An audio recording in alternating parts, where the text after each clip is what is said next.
Hello, everybody, and welcome back to Nerds of Legend. I am Ben. Next to me is Brennan, and below us both is Joel. That is an order of importance to the podcast, even though Joel's the one that edits the episodes. Today, a couple announcements before we get started. Next week, we'll be talking about some more Warhammer 40k, and we'll be talking about the Xenos factions of Warhammer. Aliens. Creepy aliens. At which point that'll probably be the last of our Warhammer episodes for a bit, because since we're coming up on spooky season, we thought maybe we'd go back and do some cryptids. So, yeah, we didn't think we are going back and doing cryptids. Don't make it sound like it's a thin possibility. That's what we decided to do. We decided to go back to doing some cryptids since it's coming up on spooky season. We're going to revisit regional lore. And some other shit that's not regional. So just lore, period. It'll be a fun time. So we're going to do that for spooky season. And then I believe it is Joel's pick next after. And we'll figure that out at the end of the episode. No, actually, no. I've been thinking about it so I don't fuck up like the last time. With the last one I picked out, that was like, yeah. That was, because that was awkward. I can even start it with that one, actually. Mm-hmm. So what you got? I would like to take a journey into. I would like to go a little bit back in time to some Oscar Wilde and the Portrait of Dorian Gray. Ooh, interesting choice. A little humanistic piece to the condition of man. And then maybe that'll entice Melissa to come back, since it'll be Victorian. Melissa's so busy; she's balls to the wall with everything. I have tried to slog through that book before, and I was not capable of understanding it. But now I've really pushed my the genres that I listen to and read, and I think I'm ready to give it another go. And then to discuss it with you guys, it's kind of interesting. I have stories specifically about that book. I was 18 and I tried to read it, and it was very dry for me. It was difficult to read through, and then I understood the context and went, oh. Yeah, I did too. And the fact that Oscar Wilde's entire writing style is to essentially be like, look at how gay I am. Fuck you guys. Yeah, the opening chapter, he's just it's two young, attractive, well-to-do men sitting drinking tea in like a veranda, complimenting each other's clothes and the house. Literally, it's Oscar Wilde thumbing his nose at the entire establishment. And I'm like, oh, they're hitting on each other. Yep. It's like, all right, so apparently we're going right to studying the Portrait of Dorian Gray. Fuck this book and moving on. I did that one not too long ago, but I'll willingly read it again for the podcast. I figure it'll be a nice change. It'll be a nice change, a little bit of we're going the other way. Mm-hmm. We're going instead of sci-fi, we're going straight from sci-fi to some Faustian deals. Yep. I do love that genre, the deal with the devil, and you know how it always fucks up. Love those stories. Yeah, so with that, since we now know the book it is that we're going to be doing, let's get into the book of The Forever War by Joe Haldeman. Brendan, I believe this was your pick, so do we need a sand timer, or can you? I mean, this is actually a very, very quick synopsis. Yeah, it's not a long book. Yeah, I feel like a lot of the 60s and 70s Hugo and Nebula winning sci-fi novellas or novels or novellas, because they were different award formats, are pretty short. Yeah. Foundation's a little an outlier, and Dune's an outlier, because a lot of these great books are very short. So the only reason those are outliers is because they took 3 books and smashed them all together. So yeah, that, or you got to remember, a lot of science fiction magazines back in the day, these guys were writing weekly or monthly to get paid. Right. So like you have to crank out content in order to get there.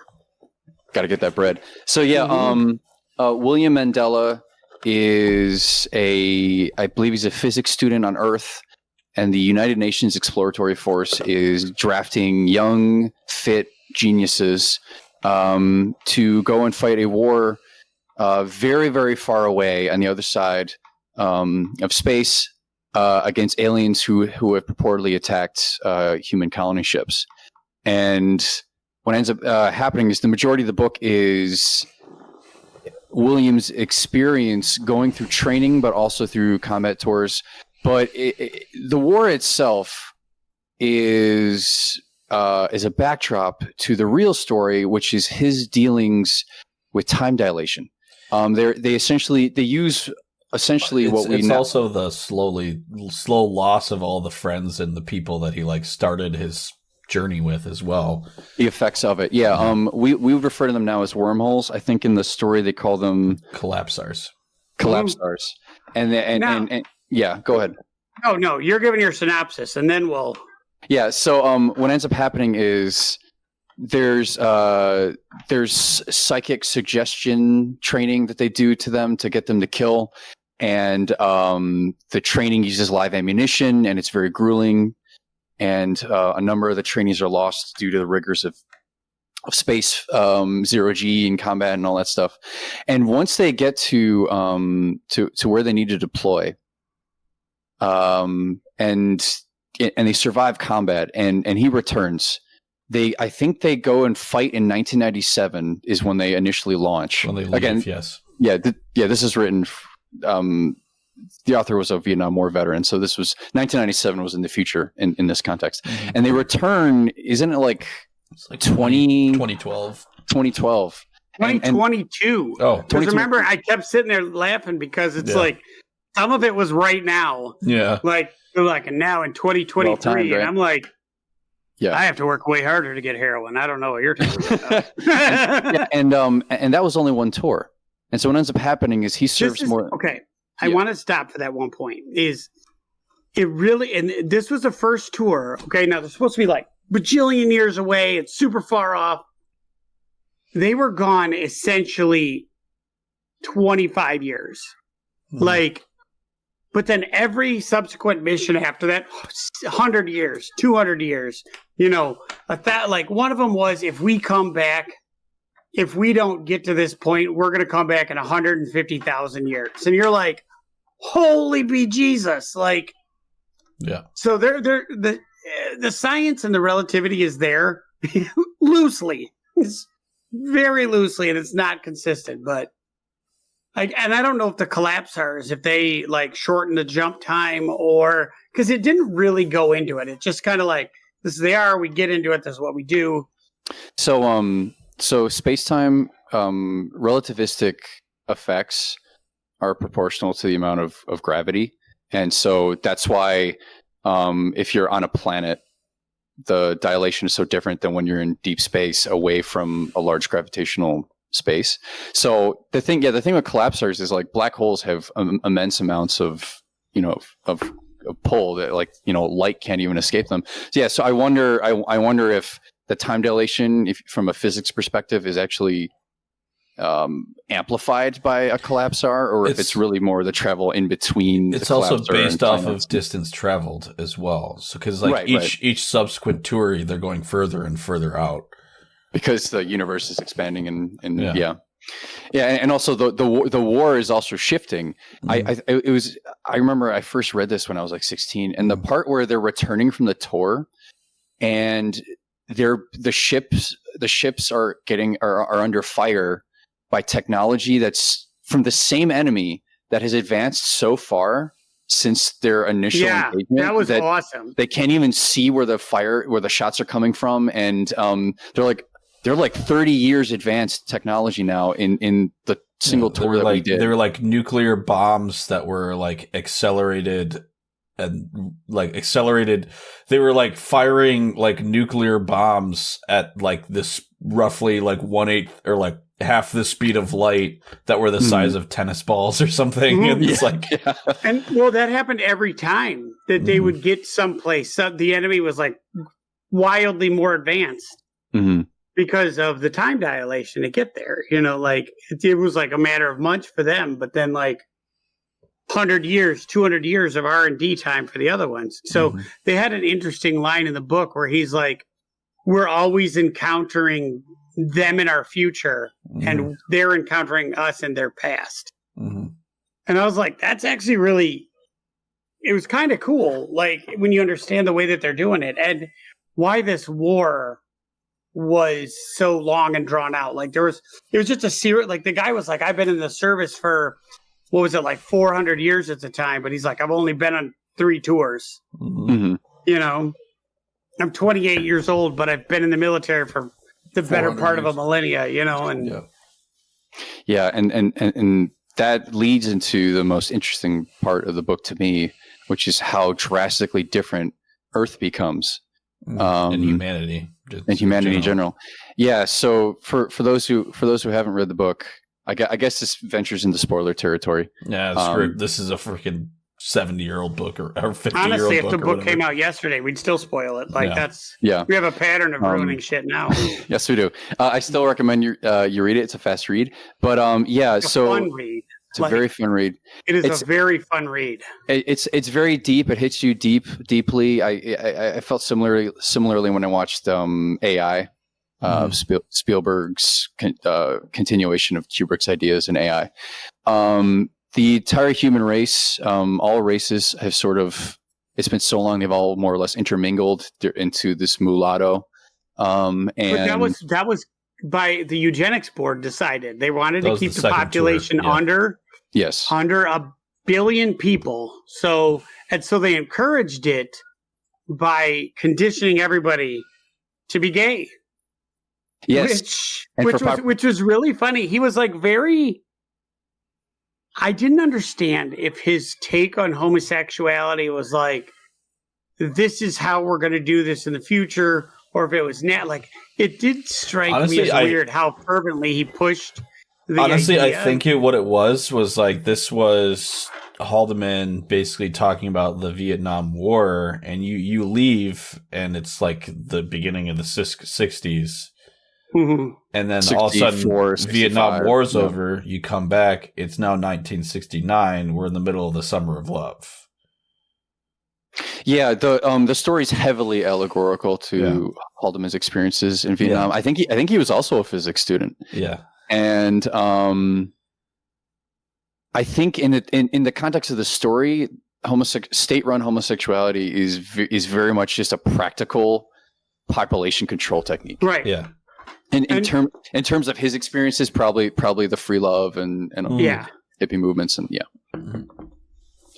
That's what it really seemed like funny. to me, like him talking about like all the different like how sexuality is viewed and stuff when you come back. It was funny how they're like, it's okay, they understand that you're hetero, and he's like, what are you talking about? Like when he got his own because he's got his command or whatever. Yeah, it's okay to be different. He's like, what? Yeah. And then, they're like, ew. Yeah, and it becomes harder and harder for Mandela to empathize with those who aren't in command, like the old vets. Mm-hmm. Because what ends up happening is he survives so long that you just by default become senior command. Yeah. And so the senior command ends up... Because you're like, you have more combat experience than anybody in our entire command structure. Yeah. So what ends up happening is all the old guys have genetic variants, and the big thing is they speak 21st century English because the language becomes this pidgin language. And so his troops start to dislike him because they have to speak like, I guess the equivalent for us to be speaking Middle English or something. Yeah. And hey, he's like he looks differently than us, and he's hetero, and we have to learn a different language just to talk to him. And so there's that friction involved. And there's this recurring theme of the vets. It's very similar to this famous scene in The Hurt Locker, where he comes home from nearly dying and has this anxiety from just picking what cereal from the aisle to bring home. And it's like, you know what? I think it's just easier to disarm bombs and just chase adrenaline than the crushing ennui and anxiety of going to a supermarket. These vets in this story, they're almost like society is so alien and so different, and there's so much social friction on us. I'd rather just throw myself into the meat grinder that is this war. It's also interesting is because, so this is like the pinnacle of like an ideological war. Like it's an unwinnable war. The enemy is invisible. It's like, I can honestly see how Starship Troopers was like kind of taken from this. Like it's just this thing. They're not like us. They're weird, but the people back at home, the people on Earth are conditioned to live with this, and like how that shapes the society and the psyche. Like, you can't be like, no more children because you need to save the resources to go to the troops. You can't do this. You need to save the resources to go to the troops. And so you see how it became this, like, the first time back where, like, there's no money, it's calories now. And, which that was apparently thrown away. He comes back in 2023 and it's a resource war. So, yeah. Mm-hmm. Yeah. And, class warfare and everything. Yep.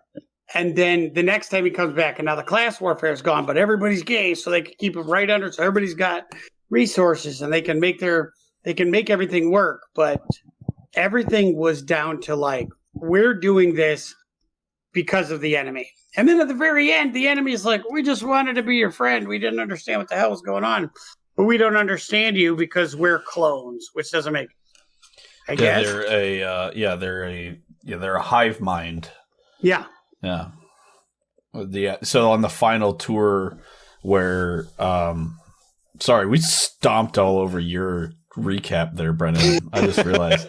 No. It belies an enthusiasm for the story. Yeah. So they come back from their Mandela goes on his third tour where he is in command of the expedition, and they're basically the furthest out they've sent anyone out in the galaxy. And they're supposed to defend this Mandela, this collapsar point right before what they think is like the one that's like the enemy's homeworld is supposed to be on the other side. So they defend this incursion barely and then come back. And at this point, it's been like 1,000 years. Mm-hmm. Or 750 years or something like that. This was the last chapter, which ended up in what, like 3142? Mm-hmm. Yeah. So, like, he is like 1,200 years in the future. Yeah. From where he was born. Yeah. So they come back, and then it's like he sees all these like human people that like all look the same, and they all refer to themselves as man. Mm-hmm. Because humanity has now advanced to a hive mind. And they're all clones of the same person that was apparently from Mandela's squad. Yeah. I mean, if you're gonna make a hive mind clone race, you're gonna pick a genius. So it's like a genius, like prime specimen human. And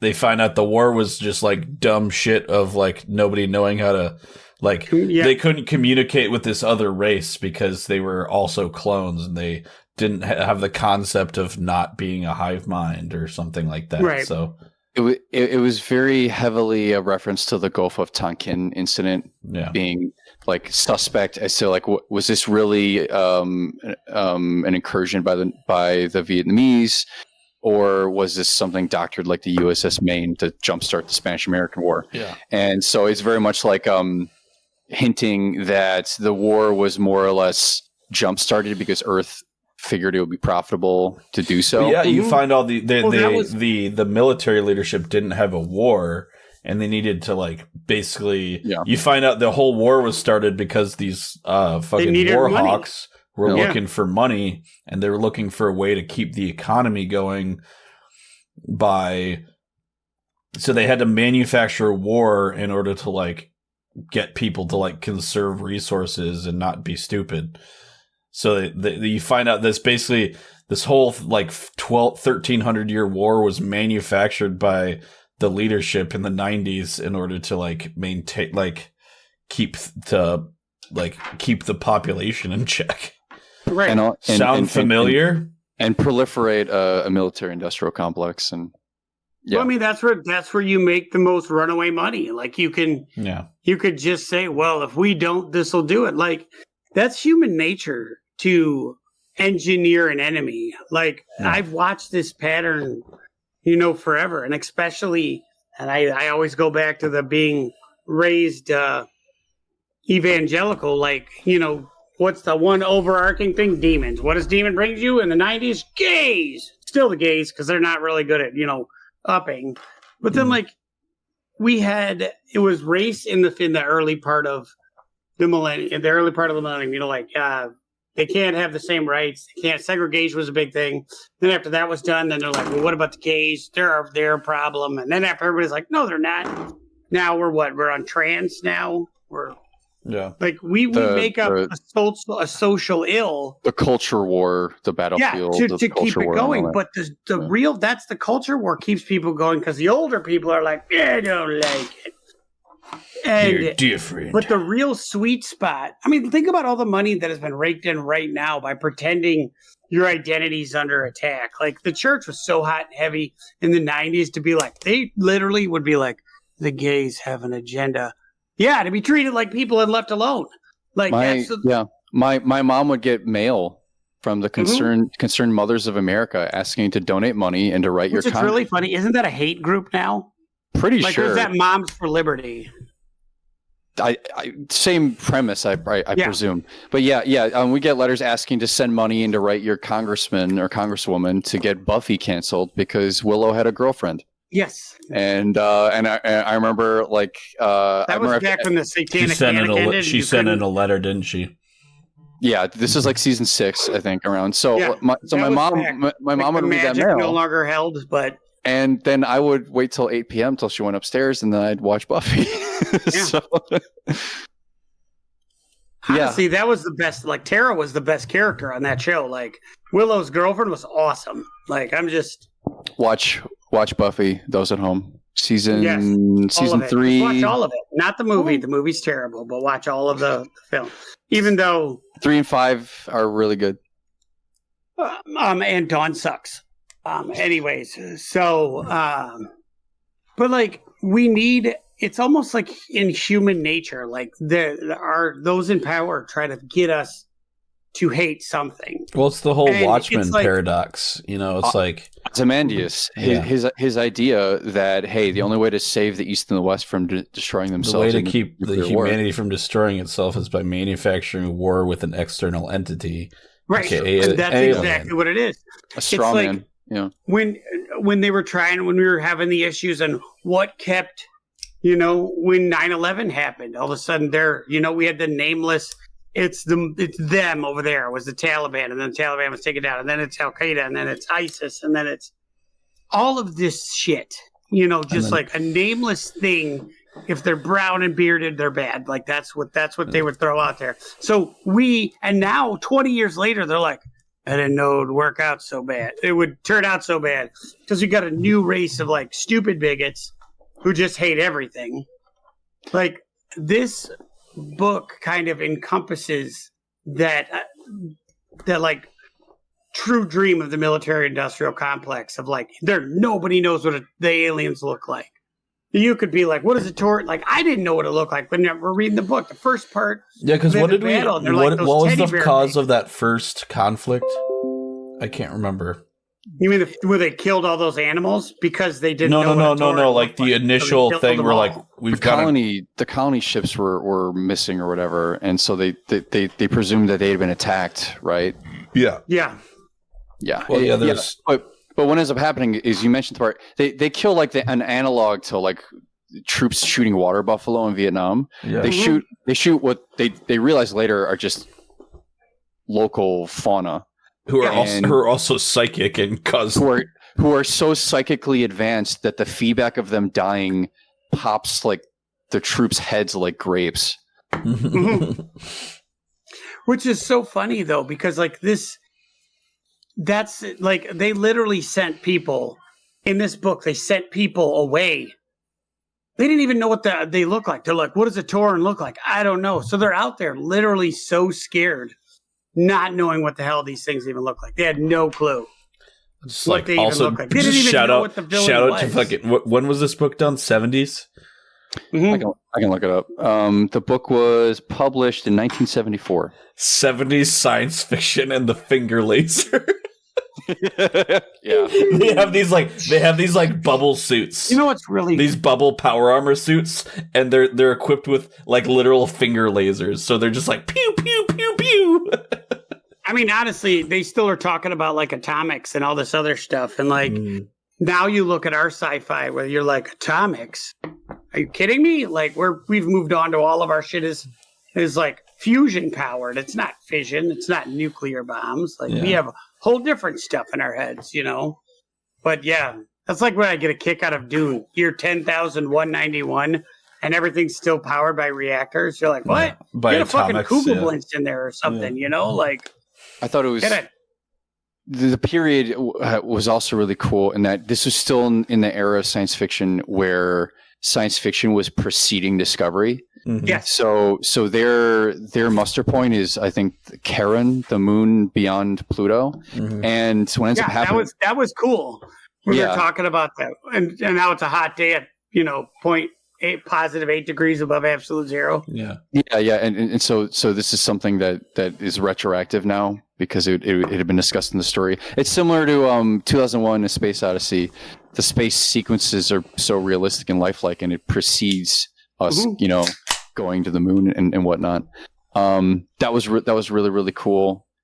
I think the one thing that we still need to talk about is the fact that throughout this violent war and the effects of time dilation and the societal shift being alienating Mandela, we need to talk about the fact that he finds love. Oh yes, there's a romance arc.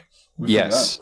Sorry, Missu would be disappointed with us. I think it's integral to the story that throughout all of this, I think it's what keeps him going. I felt it when she got shipped off. Oh my gosh. Oh my God, I got so sad. Yeah. Because not only brutal. Is it like they had built this relate, like at first it was fuck buddies, and you're like, okay. Well, so and the thing that they did, but she's the last remaining vestige of him. Yeah. His so era. the initial thing is they in their initial tour when they go out and train at Karen, there's 100 of the best of humanity get sent out. There's 50 men, 50 women. They're building a base on Karen so that they can start mustering. They're like the first 100. Of those 100, 50 survive the training on Karen that get shipped out to the first engagement. Mm-hmm. So the way they do things in the way they have things set up when they're told to in basic training and stuff is you have basically a rotating bunkmate of different heterosexual pairings of every night you're with a different person. Because it's it's a way to increase troop cohesion, unit cohesion and stuff, and make sure the men morale don't turn into rapist assholes or so. I don't know. It's a whole thing morale and stuff to because they're all going to be on this long mission. Make sure that people don't get hurt fifis and everything else. But throughout this, one of the Mandela's fuck buddies. They get more of as they actually get deployed, the people actually pair off more closely and whatnot until they get to the point where it's now there's 3 women and there are 2 women and 18 men. And then it turns into a fucking orgy fest, apparently, when they actually get deployed. Yep. See, reading about the orgy scene in It is very confusing. Reading about the orgy scene in the Forever War, completely plausible to me. I was like, yep, all right. They've been alone. They're not 13-year-olds. Yeah. Yes. That's the difference. Is they're all they're 20 somethings. It's a situation that makes sense. You're sitting there being you are in the best shape of your life. Mm-hmm. You are unattached. It's the Olympic Village. You're all every single one of you is sterilized. That there's no threat of STDs or pregnancy because y'all donated your DNA before you went and got deployed. So yeah, Mary Gay Potter, I think, is the female trooper that William sort of starts to fall for, and they both start to become very, very detached from society. Mm-hmm. And society moves so fast. Yeah.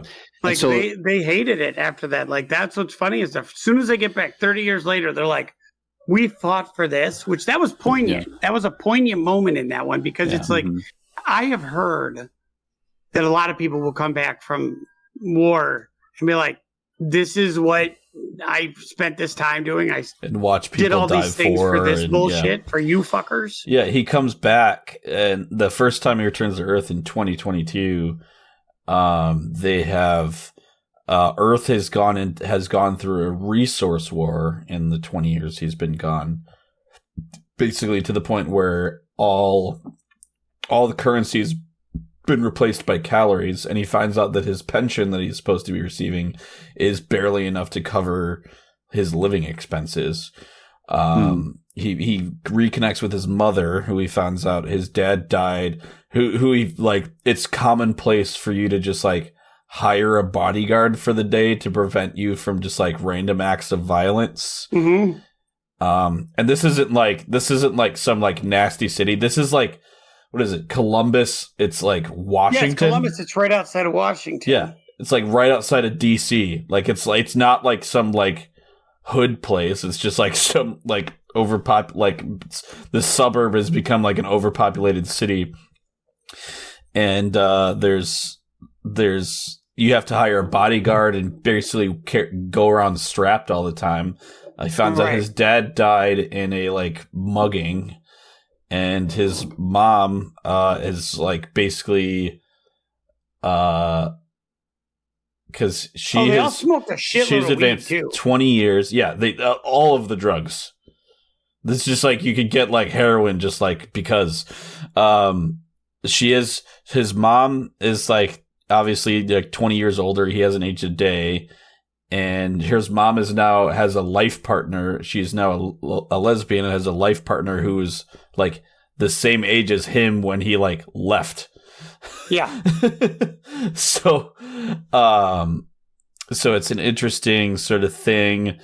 He finds out all this stuff. Weird. He finds out his mom is sick, and because she's 70 years old, she cannot. And she's basically no intrinsic value. So she has no intrinsic value, so she is not eligible for any kind of life-saving medical care, even though she got basically a common cold or pneumonia or something. So that's one thing that actually felt a little bit like that one rang for like the apocalyptic future of the, you know, like it was too real. Yeah, that one really did. Of like you can feel that as a fear. Cold, immoral, capitalistic decision making. Well, it's not even capitalistic because it's the government runs everything. So it's like but literally you can feel that. Like how often have you had to get a medicine or your doctor's like, you need this medicine, and your insurance company is like, no, you don't. Yeah, but and you're like, well, that one felt like to sit there and be like that when they said, I remember specifically I was driving to work and they're like, yeah, she was given a 0 rating, and I'm like, oh fuck, like I didn't even know what the hell that was. And I was like, oh my God, that is rough. Yeah. Yeah. For, to expand on your point, Ben, the war starts with the idea of proliferating the economy. Mm-hmm. And it's sort of like the road to hell being paved with good intentions. By the time you get to the third and fourth tour, there's no longer there's no longer free enterprise. It basically all the freedoms have been sacrificed in the name of security. Mm-hmm. Yeah. So you get to the first tour. You find out that basically you're like bound to like indentured servitude to like there's this weird like system of like how to like there's not enough jobs for like because of the population. The bit you're like, and then if you get in trouble, you have a chance of basically becoming like a indentured servant, and you just have to go out and work the fields to maintain the food supply. And that's where Mary Gay's family ended up. Food. They were at a commune, and then which is apparently ravaged constantly by gangs of people that just come and try to steal food and kill people. And so that like him and Mary Gay, they go off on like this little world tour. He ends up killing a man in self-defense of a girl. Because they encounter basically a rape gang in like Paris? Yeah. London or Paris, one of them in their like world tour, or Madrid or something, and Europe. In Europe. And so they come back, and he goes back to help work on the farm, and then like the next day, a like group of thugs like storm the commune and kill a bunch of people, including Mary Gay's family. So they're just like, fuck it, and they re-enlist. And because they were promised that they'd get nice, cushy training positions, and immediately get told, you know how we said we're going to train? You're going to be a trainer? No, you're on another tour. Oh yeah, they got reassigned before they took their shoes off. So they were told, all right, yeah, you're a trainer, and then like the next morning they were like, here's your new orders. Yep. Which apparently would be a thing, and when you'd like enlist in Vietnam or get drafted. They actually joked about that. They're like, yeah, well, this took less time than we thought it would. Mm-hmm. You know, like they're like, we knew this was going to happen, but because at this point the war is like going really badly and they don't have enough bodies to like keep it going. So they go, and then the next combat engagement goes really badly. And like they basically like die in their first engagement. They come back and they're like, "Oh, you're not going to Earth. You're going to heaven." Basically, because it's been I think 250 years at this point. Earth has recolonized some like paradise planet and shaped it and how they want it. And now you find out that both Mary Gay loses an arm and Will loses a leg, and now they find out that humanity's medical technology has advanced to the point where they can basically grow limbs, but better. And also, that's the first part where he starts noticing the weird dialects. Yeah. The break in the language starts becoming really, really apparent. Simplified, and there's like that's the point where they come back and everyone's charging gay. Battery. And so that's interesting. They were gay the first part. But this is where they're like, oh no! So everyone's like, it was when he comes back the first time, it's like 50% of the population. Yeah. It's encouraged. And then as he comes back the second time, and everybody is gay now, state run and everything. Yeah, children. And they're only 100. They're only like they do. They're only like 100 million people. Yeah, they're only like 100 years post like where heterosexuality was a crime. Yeah, it descends into authoritarianism. Yeah, basically to control resources in the population. Yeah, but what's interesting is you have this heaven planet, which is basically like a paradise, seemingly. But then once they've been rehabilitated, they're basically told, "You have to go back now. We've put too much money into you." Yeah. So they go back on their third time. He's on his command, and that's when he gets split from his beloved Mary Gay. Yes, this was the scariest and saddest part of the story for me. Yeah, they split them up and realize even if our collapsar jumps are minutes apart, the odds of us meeting back up again are zero because doesn't matter like when we leave with relativity and everything. There's no way that they'll ever meet again. So, which now for the ultimate spoiler is like, and then they meet up back at the end. Yeah. So basically, what happens is they have a successful military campaign. William and his those under his command barely survive this assault by the Torrens. Even with a mutiny on his hands, they survive, and they come back and. They find out all the stuff we went into recently. Humanity has basically ascended. They're like, you're the last to come back. After this point, we will be dismantling this space station, and we will not have to remember the horrible things humanity did off of a misunderstanding with another alien race.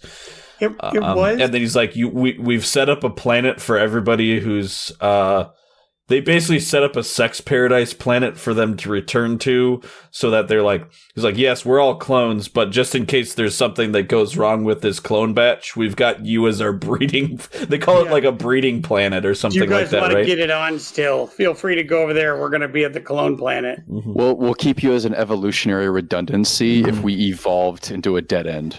Right. So you guys are the humanity's escape hatch if the clone idea was a bad idea. Yeah. Which is interesting because you find out like all these things. So they saw all these pitfalls they went into like in the process of whatever. Mm-hmm. And his buddy, it's funny because his buddy, like his second in command or first in command, of his like army in this final campaign who was gay, and he's like, you know what? Like they find out there's like, if you are someone who is homosexual and you would like, you are not restricted to that. It is fully encouraged for you to be like heterosexual. I can rewrite your brain to be hetero. And he's like, and this gay guy's like, I think I'm gonna try it out. just switch out cartridges. Yeah. Oh, yeah. You could tell that was back when they really thought like you chose to be. You could tell it was the 70s. I mean, it was a choice. Like, being gay is a choice, not you're born that way. Yeah. Remember in Goldfinger, Ulrich Goldfinger's right hand like woman bodyguard is a lesbian in that story, and James Bond essentially is so good at sex he convinces her to no longer be lesbian. So I forgot about that. This is only like a decade or 15 years removed from that kind of medieval thinking. So yeah.